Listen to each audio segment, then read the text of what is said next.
मैं डॉक्टर दिवांशु कुमार, अध्यक्ष संस्कृत विभाग, नंदलाल सिंह महाविद्यालय, दाऊदपुर। प्रस्तुत है गीता के द्वितीय अध्याय का 55वां श्लोक। श्री भगवान उवाच प्रजाहाति यदा कमान सर्वान् पार्थ मनोगतान् आत्मन्येव आत्मना तुष्ट स्थित प्रज्ञः तदोच्यते। श्री भगवान उवाच प्रजाहाति यदा कामान् सर्वान् पार्थ मनोगतान् आत्मन्येव आत्मना तुष्ट स्थित प्रज्ञः तदोच्यते।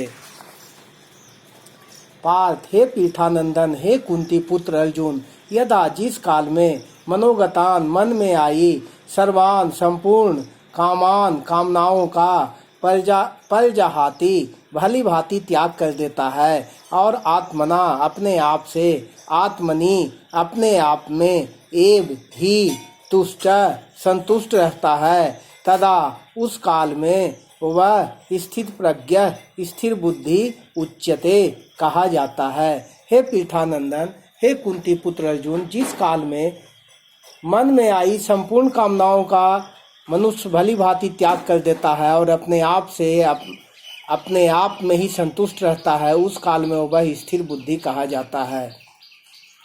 प्रजाहाति यदा कामान सर्वान् पार्थ मनोगतान, इन पदों का तात्पर्य यह हुआ कि कामना न तो स्वयं में है और न मन में ही है। कामना तो आने जाने वाली है और स्वयं निरंतर रहने वाला है, अतः स्वयं में कामना कैसे हो सकती है? मन एक करण है और उसमें भी कामना निरंतर नहीं रहती, प्रत्युत उसमें आती है मनोगतान, अतः मन में भी कामना कैसे हो सकती है?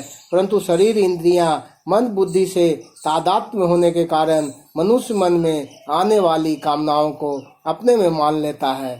जहाति क्रिया के साथ पर उपसर्ग देने का तात्पर्य है कि साधक कामनाओं का सर्वथा त्याग कर देता है। किसी भी कामना का कोई भी अंश किंचित मात्र भी नहीं रहता, अपने स्वरूप का कभी त्याग नहीं होता, और जिससे अपना कुछ भी संबंध नहीं है उसका भी त्याग नहीं होता।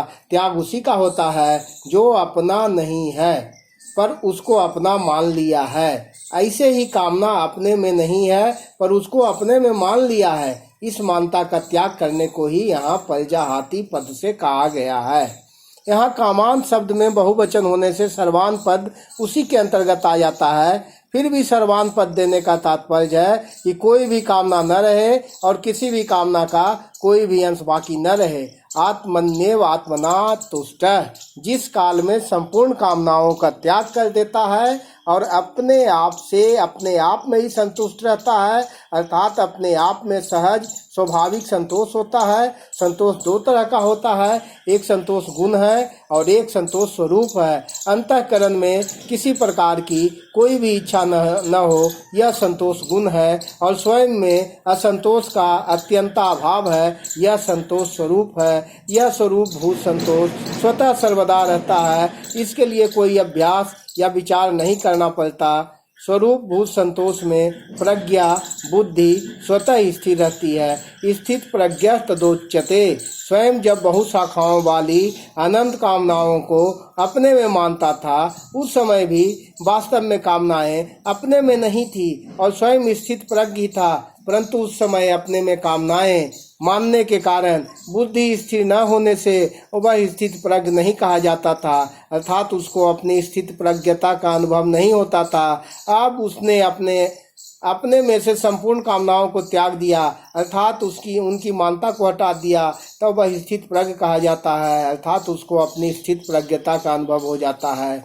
साधक तो बुद्धि को स्थिर बनाता है, परंतु कामनाओं का सर्वथा त्याग होने पर बुद्धि को स्थिर बनाना नहीं पड़ता, वह स्वतः स्वाभाविक स्थिर हो जाती है।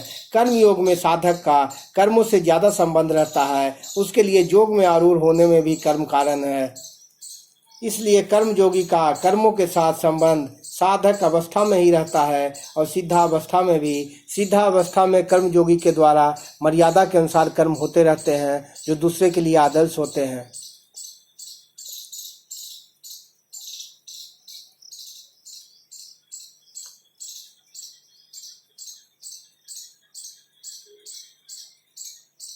यहाँ पलजाहाति यदा कामान सर्वान पदों से संसार का त्याग बताया, फिर आत्मन्येवात्मनः तुष्टा पदों से परमात्मा में स्थिति बताई गई है।